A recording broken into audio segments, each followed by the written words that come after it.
Welcome to the dirtiest of the minds of the podcast, the podcast with the dirtiest of minds. Yeah, and because my name's Dirt, hence the dirty mind. How's it going, everybody? My name is Dirt, as I said previously. Today we're going to be talking about this one topic, which is the topic of the conversation, and it also happens to coincide with the conversation topic, and that is Battle Royale. A Battle Royale specifically presented to us by our friends at 1047 Games. From Splitgate 2, we have a Battle Royale mode, and it just made me think, do we really need another Battle Royale mode? And since this one has portals involved, does that make up for the fact that not a whole lot of video game players were running around telling their congressman, hey, we need another Battle Royale, and we need one ASAP. I don't know, but I do hope we're going to start digging into it. But before we do that, it's time for everybody's favorite segment, Old News.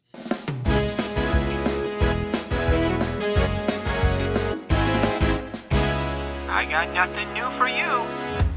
Today's old news is a bit of a mystery because we don't know if this is confirmed at all, but it seems like another Red Dead game is coming out from Rockstar. They posted an image of the Rockstar logo with the redness of the red around it, which makes you think, well, they have a franchise called Red Dead, so there's a very good possibility that there's going to be another Red Dead. Now, I know we just had Red Dead Redemption like 6 years ago or something, but that doesn't mean that we won't get another one. Now, Rockstar does move pretty quickly, as we've seen. We get sequels left and right, up and down, diagonal and opposite of diagonal, and so I don't think there's any reason to suspect that we're not going to get a sequel, because it can happen. But here's the thing. We've seen Red Dead Redemption. We've seen Red Dead Revolver. What is going to be next? I think that's all conjecture because we don't have any real information other than the fact that I told you that Rockstar posted a picture of their logo and the background was red. Now, that may or may not mean anything to anyone, but to me, that tells me, hey, they're trying to tell us something. Now, it would be helpful if they used words to tell us that something, but you can't always get what you want. Anywho, thanks for listening.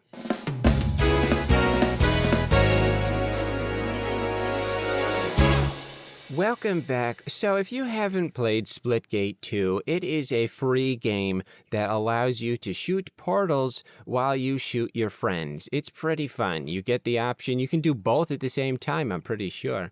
But this game was pretty much an arena-based matchmaking quick play game with some other slightly more hardcore game modes, but it's just a big mix of games that all took relatively around the same amount of time to complete. And then they went ahead and got us out of beta and dropped a Battle Royale mode and also made it the largest item on the matchmaking screen. So they really want you to play it. Oh, they want you to play the Battle Royale mode. And it is clear that they put a lot of effort into it because it's probably the most polished of any game mode. It's the most unique in terms of how much stuff is actually in there. There's a lot of stuff, you know? But that doesn't mean it's going to be a revolutionary situation. Now, there are some things that I definitely appreciate about it in general. So it's been a while. It's been a while since I had hopped into a Battle Royale game without being pressured into it. But since this one had portals, I mean, I had to make an exception. And I always love moving from one place to another place, even when the other place is not very close to the first place, and Splitgate 2 fulfills that with ease. So in the Battle Royale mode, there is a catch. Your portals now have a cooldown. See, in the regular arena modes, there's no cooldown. You can just fire off portals left and right, up and down, diagonal and opposite of diagonal, as much as you want, as fast as you can. So many portals, you can just be zip, zipping through. You can be like Neo in the Matrix Reloaded when he's walking through that hallway of doors and he's just like, now I'm over here. Now I'm over here. Remember that scene? It could just be like that. But now in the Battle Royale mode, there's actually a cooldown. Now you can increase this countdown speed, or just like the quantity of portals you have at your disposal before the cooldown starts doing its little countdown thing, and it makes you feel like time is not actually moving. So there are ways to enhance that. And in general, you have the typical Battle Royale stuff with shields and different weapons, and you got all that going for you.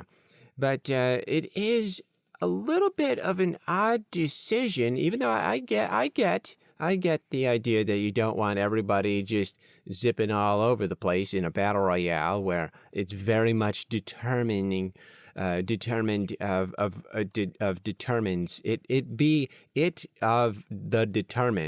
where you are proximity wise.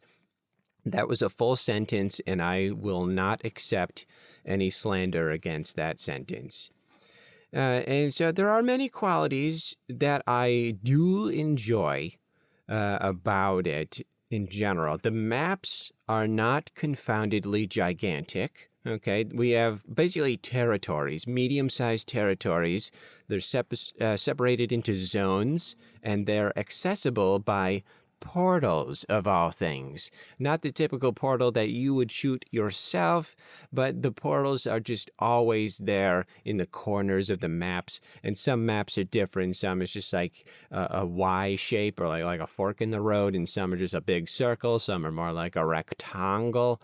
A lot of different variety there, and each one looks completely different and has different sound effects. Some, it seems like you're in the Jurassic period or Thoracic.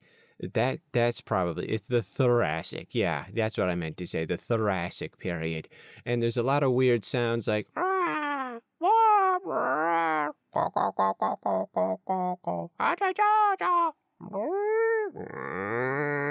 stuff like that. So it's kind of cool that you got those sound effects going on to keep you company when you have no idea where your squad went. But you still have your standard Battle Royale attributes, such as dropping into the worst possible location at the beginning of the match, wandering around aimlessly forever until you get sandwiched by two teams, and then becoming a loot goblin, even though you'll never remember what equipment you picked up when you actually need to use it. So it's if you like those attributes, you'll be right at home. Now, unlike other Splitgate modes, this one very much makes you savor each life that you have. I would say Takedown is the only other mode in Splitgate where you actually really need to be careful not to be going on and deading yourself constantly, because as soon as everybody on your squad is dead at the same time, then the game is over. So you don't want that. But aside from Takedown, there's no other real matches where every single life is super precious. Now, you can get revived by your teammate directly, or you can just wait it out until the timer cools down. Hopefully not everyone else dies at the same time, being a bunch of little copy kitties, meow. And whoever you are viewing what's the word for spectating, whoever you're spectating at that moment, you'll spawn right next to them. So that's pretty cool. Kind of cheap, maybe, compared to other games where you absolutely have to be revived by your teammate, like Apex Legends. You got to pick up the card or whatever from your little grave and then take it to a thing, and then you get summoned from a tornado in the sky, and Zeus gives you a little kiss on the cheek.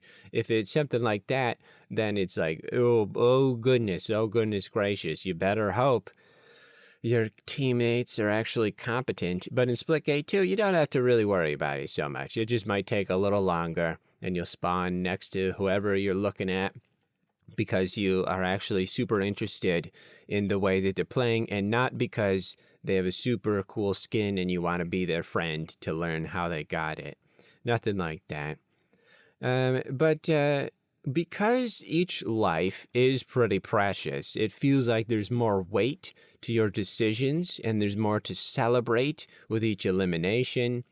And I would say Splitgate is becoming known for one little trick to keep you playing, where your early matches are filled with strategic bot placements, so you're more likely to get some wins and keep on playing.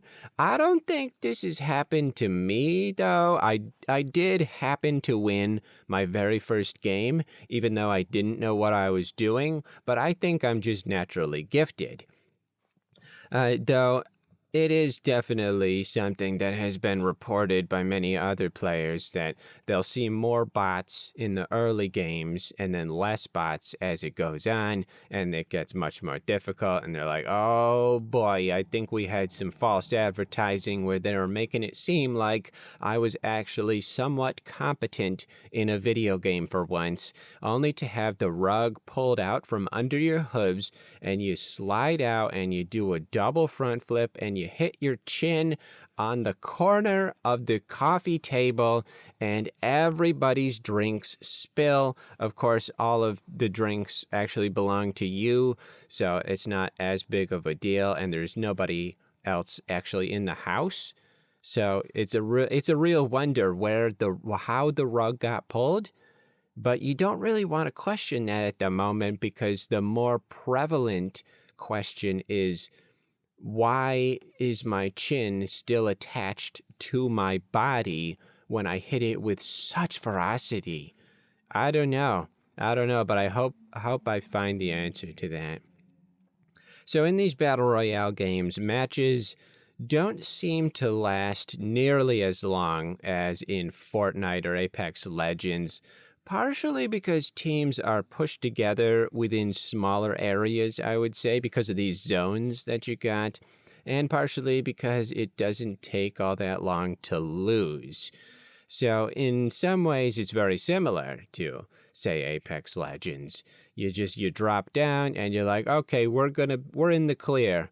This is a good spot. There's not a lot of great loot over here, but at least there's no one around us. And then you get sniped, and then you're crawling around, and then everybody in the squad dies.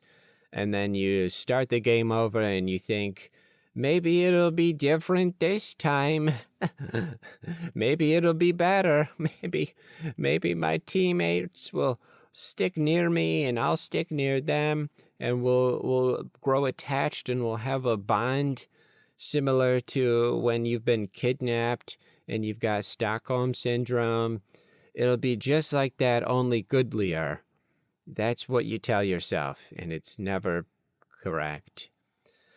But overall, what I'm excited about is the fact that we are done with the alpha, we're done with the beta, and now it's just Splitgate 2 as the gods intended. That's all it is. That's all you need to worry about. I didn't expect a Battle Royale mode, and I'm not super angry about it like some players are, but it's one of those things that makes you question.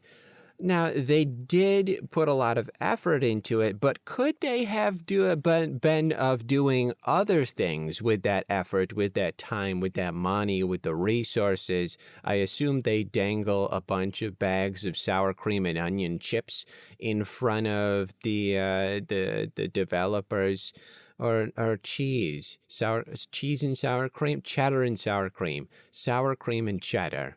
Yeah, sour cream and cheddar. That's the only way that I will enjoy sour cream. I think sour cream is the type where you have to question whose decision it was to label this as food, as something that you would allow other animals to consume. Who took the sour cream, gave it a whiff, maybe gave it a taste test even if they were super super brave. And they thought to themselves, this is something that, yeah, I would allow my offspring to consume. I don't know who did that, but I would not allow them to babysit anybody. I wouldn't allow them to babysit a 60-year-old. You know what I'm saying? That's just irresponsible. But sour cream mixed in with chips, that is acceptable. I'm okay with that. I don't know why, but I'm okay with that, especially when cheddar is involved. Personally, that's the type that makes me go, okay, maybe you do have a place in this universe, sour cream. Maybe. Maybe. All right, maybe. I think this is a good time to get a word from our sponsor. Have you ever seen a dog sitting in a bed made for said dog and thought to yourself, if only I had something like that? Well, there's no need to be jelly anymore. Now you can have your very own dog bed made for not dogs. We've got dog beds made for pigs. We've got dog beds made for humans. We've got dog beds made for pygmy marmosets. There's so many varieties of dog beds, and they're not just for dogs anymore. We even are considering making dog beds for dogs, but that's still in the early stages.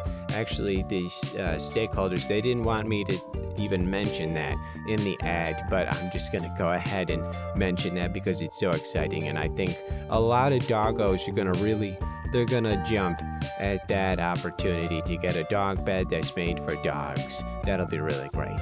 But if you're a human listening to this and you see your dog bed underneath a dog and think to yourself, I wish I could sit in that, but I'm not allowed. Well, we've got so many varieties that are made for the humans. We got the ones where it's really thin and you can feel everything underneath. That's pretty great if you're the type who loves to feel the feeling of grass and gravel, but you don't want to actually touch the grass and gravel. That would be ideal for you. Now we also have the super plump ones with the weird sort of egg crate looking bumpy foam on the inside. We've got those, you better believe it. We've got memory foam. It remembers everything you say and everything you've ever done and everything you've ever thought. And we also have ones that are inflatable. You can really compress them and put them in the car, take them wherever you need to go. A lot of options for that, and it's really fantastic. So get your dog beds for not dogs today if you are not a dog. Once again, though, if you are a dog, we are in the early stages, where it's sort of the research and development stage of figuring out how to make a dog bed specifically for dogs. We'll update you on that pretty soon. We have a pigeon mailing service if you want to subscribe to that.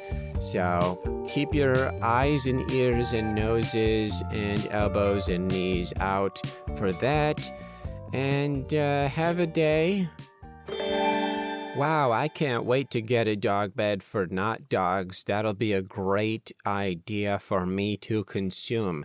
So anywho, as I was saying, these Battle Royale games and any other modes that you would see in the Splitgate 2 ensemble, it makes you question what could they have done other than that. So I do enjoy all of the classic arena game modes that you have offered in Splitgate 2.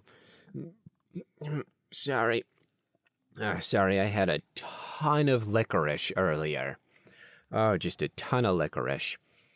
And so you got the classic team deathmatch, you got the floating domination type, almost capture the flag situations with the split ball. There's a lot of different game modes, and a lot of them are just the classic throwbacks to Halo, early Call of Duty, these games that were very, very much into the split screen co-op, local co-op, those classic game modes that you can really you could spend hours on them, or you could just jump in here and there and then leave, and it's all good. You don't have to stress your brain out too much, which I appreciate.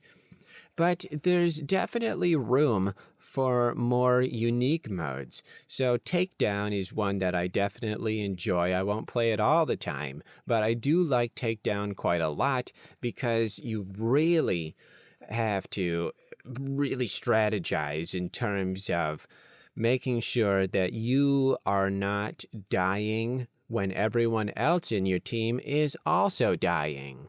Because in other game modes, it doesn't matter if the whole squad gets wiped at the same time. I mean, the countdown is only like 5 seconds anyway. It doesn't really matter.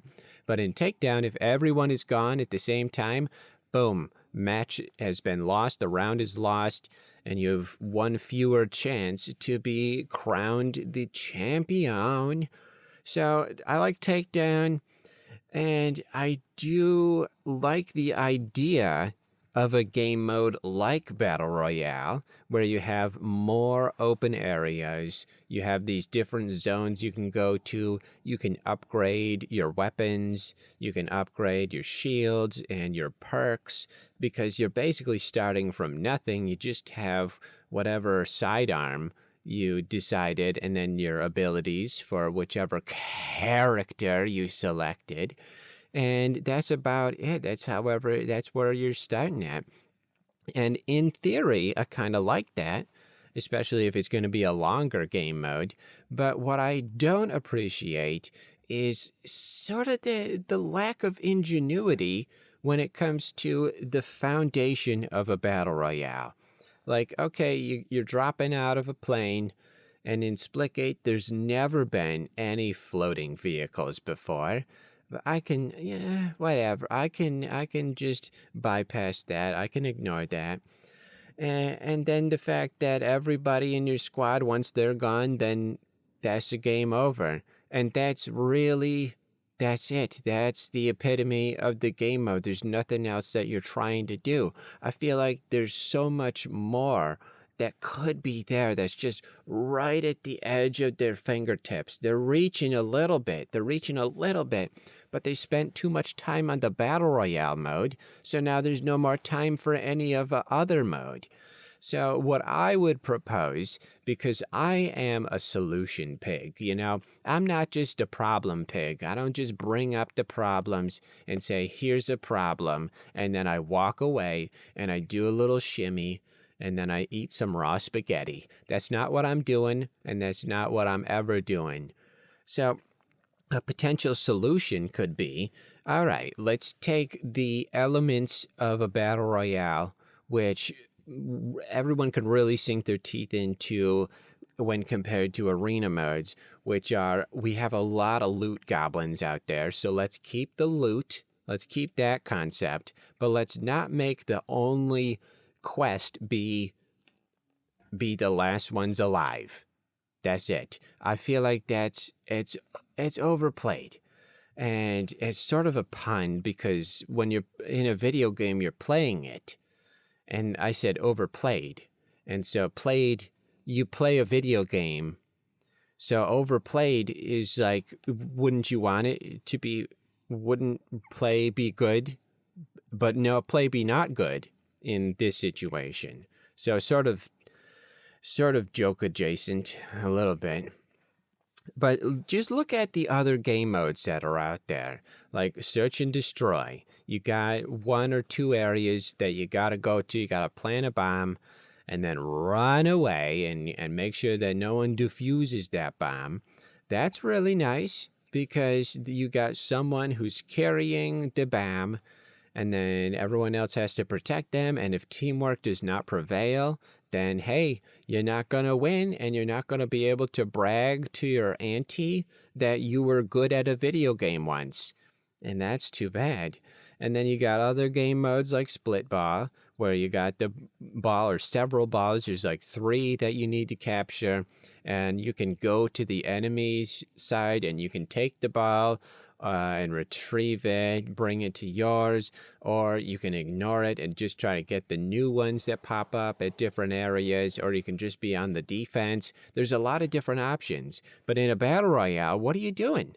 You're running around, hoping that nobody sneaks up behind you, and you find others in front of you who are not paying attention, and you destroy their life force. And maybe ideally there's two teams that are fighting each other. They're throwing sticks and whatever, and you got a net gun, and you're like, pachoo, and then you catch them in the net, and then you drag them, put them in your spaceship, and say, alien hunting, really loud. And then Sandy comes back and yells at you, and then you capture Sandy too, and then you go up to the moon. And that's kind of the crux of it. There's not much other than the fact that it really is just a team deathmatch. It's just a team deathmatch where you only have one life. And that's kind of it. I feel like if they could do something where portals are at the forefront, where you're saying, hey, all right, let's make portals be the main entity. So you're trying to get to a new zone, so you have to do things to construct a portal, something like that. You got little tasks, and you're trying to maybe have it presented like a lot of RTSs where there's something that you're trying to recharge, you're getting all the fuel for it or whatever, and you just have to defend it until it's all done, and then you open up the zone and you get to go into a new zone, and then rinse and repeat, something like that. And maybe there is, I will say, there's some nice rotating changes to the areas where you have little things like events similar to, let's say, the finals. If you ever play the finals, not that I ever play the finals, and not that I have a lot of hundreds of hours in the finals or anything, but there's a lot of random events that'll change things up. Like there's a meteor shower where you would think that would be so refreshing, but it's not always refreshing. And then there's an alien kidnapping sequence, which is great. And then there's low gravity, there's mega damage, stuff like that. And in Splitgate 2, in the Battle Royale, you've got things like events where, there's no more portals, you can't use your portals, all the portal walls have been closed, they've been grayed out, you can't do that anymore. The one thing that makes the game different to the other games, can't do that anymore. So that's kind of cool, you're switching things up with different events. I like that. But I feel like those are more or less distractions. They are responses to a symptom. They are not fixing the symptom, or they're not fixing the actual underlying issue. They are just keeping it at bay for a little bit. So let's say someone stabbed you with a trident, and only one side of the trident actually penetrated the calf muscles. Okay. As soon as they take that trident out, you're going to be leaking. So what do? Well, you stop it somehow. And if all you're doing is putting your leg into a bucket so that all of the blood and whatnot doesn't leak onto the carpet, that's not really a solution. That's not really helping anything other than just what's currently happening at this exact moment. It's not going to make you feel much better, and it's certainly not going to stop the bleeding. So I would say a new game mode, a new objective, a final goal that's different than that would be equivalent to the surgeon coming in, sealing up that hole, removing the little diamond shard from the trident that was broken off, and then giving you that diamond so that you can put it around a necklace, and you can use it as a good luck charm that reminds you of that one time that you got stabbed by a trident, and still nobody has located where the trident came from. It's just like that. That's exactly... That's the situation that I'm talking about. So a different end goal that's not just, hey, what if you didn't die? That's pretty much it. That is the Battle Royale endgame. What if you all didn't die at the same time? Wouldn't that be nice? I want something else. I want something with a little more grit to it. I want something that's got a little more bite, a little more, you know what I'm saying? A little more. That's my impression of a Rottweiler.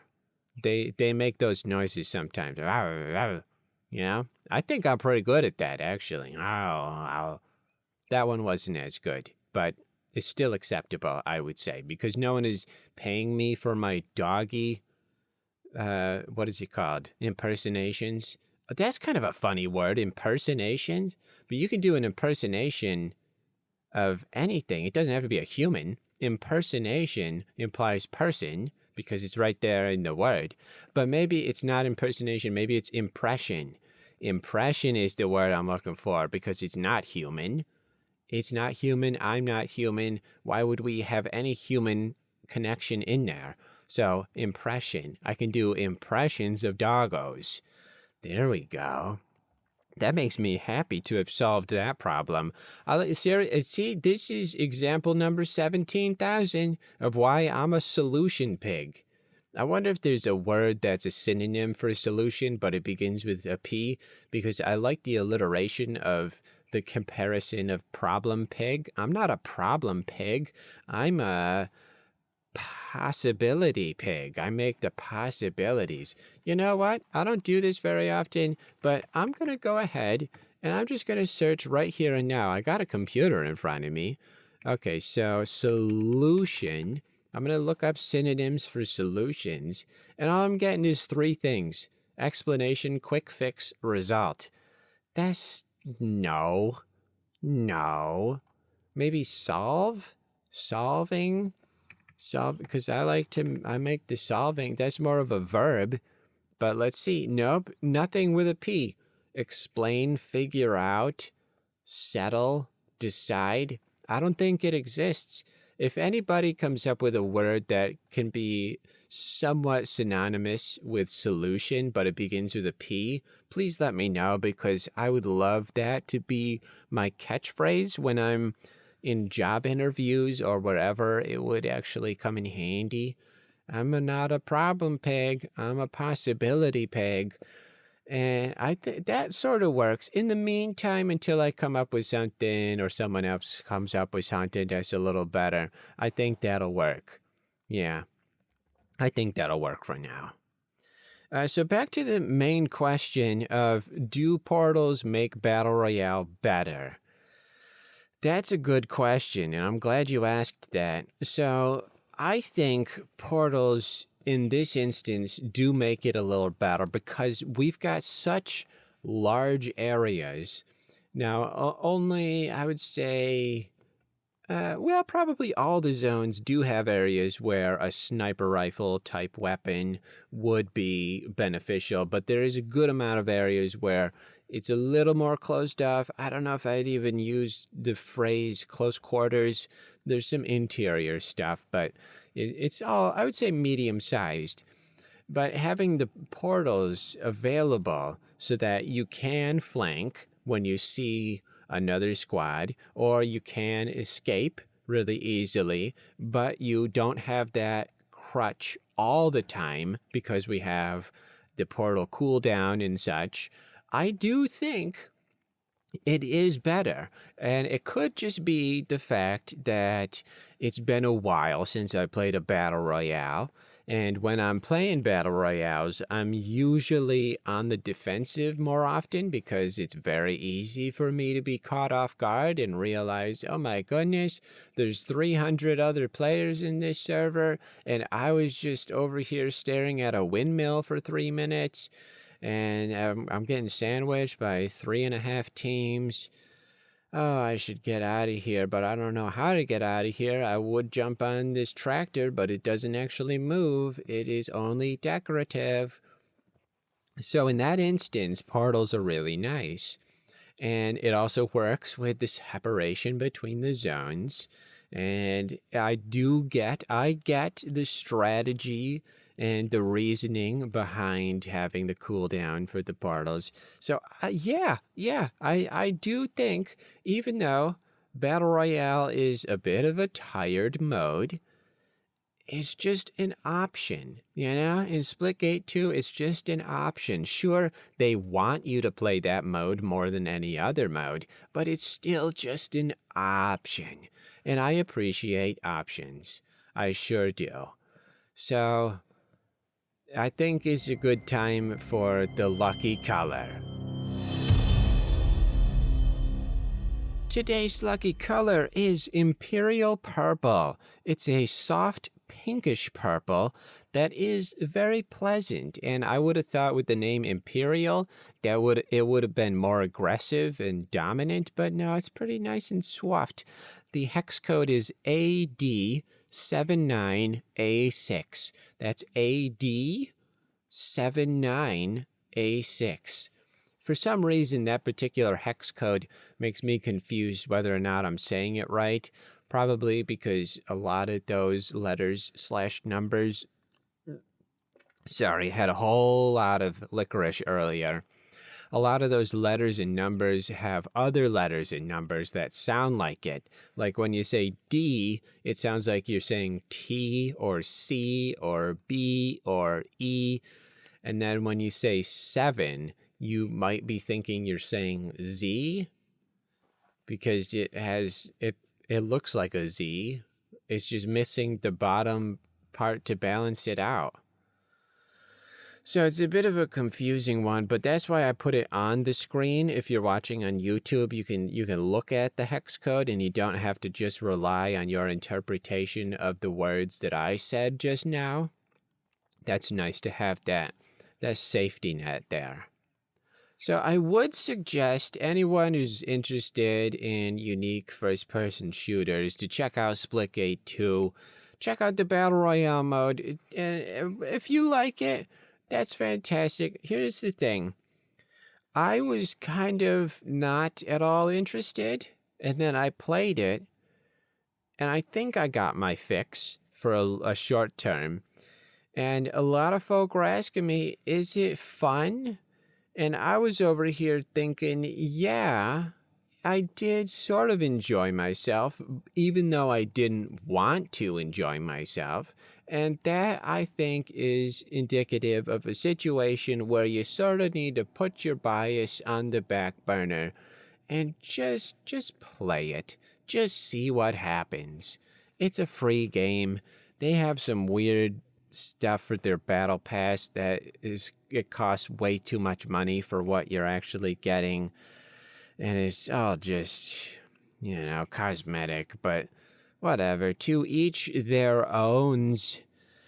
As you go off into the world today and next week and the week after, just remember, keep this in the forefront of your mind. Every time you sneeze, you're sneezing at the same time as someone else somewhere in the world. So make sure you think about that when you sneeze. You're not the only one sneezing. Okay. Bye.